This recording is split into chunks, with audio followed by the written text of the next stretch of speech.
जयप्रकाश जी बहुत विद्वान सदस्य हैं और अब उनने पूछा तो मैं बताना चाहता हूं।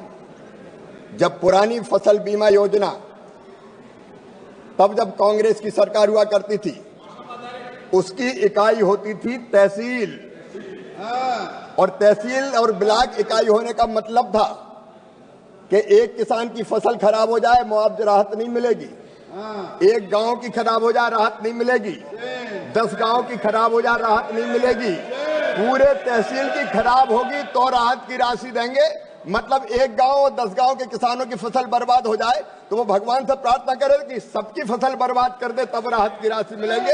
ये आपकी बीमा योजना थी। हमने उसमें बदलाव किया माननीय अध्यक्ष महोदय, और बदलाव करके फसल बीमा योजना की इकाई गांव को बनाने का काम मोदी सरकार ने किया है, इस सरकार ने किया है। और एक बात और मैं जोड़ना चाहता हूं, पहले स्थानीय आपदा फसल बीमा योजना में सम्मिलित नहीं थी, अब हमने स्थानीय आपदा को सम्मिलित करके तय कर दिया है कि एक किसान का भी नुकसान होगा तो भरपाई की जाएगी। मोदी है तो मुमकिन है, ये उस सरकार ने कभी नहीं किया जो इस सरकार ने किया है।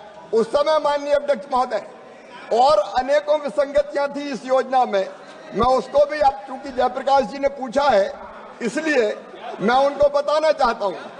जब इनकी सरकार थी तब इनने तय किया था कि फसल बीमा योजना ऋणी किसानों के लिए अनिवार्य है, और वो बीमा किसका होता था? किसान की फसल का नहीं होता था, बैंकों के लोन का होता था, किसान की फसल का नहीं होता था।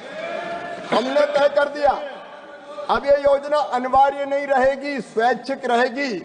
ऋणी किसान भी चाहे तो करवाए, ना चाहे तो ना करवाए, किसान की मर्जी, हम ला देंगे नहीं उस पर। और आज मैं बताना चाहता हूं, जब उधर की सरकार फसल बीमा योजना चलाती थी तो गैर ऋणी किसान आते ही नहीं थे। आज मुझे बताते खुशी है कि गैर ऋणी किसान भी 5 करोड़ से ज्यादा आवेदन आए हैं, और दुनिया की सबसे बड़ी फसल बीमा योजना है प्रधानमंत्री फसल बीमा योजना, जिसमें 33,000 करोड़ रुपया के किसान प्रीमियम पर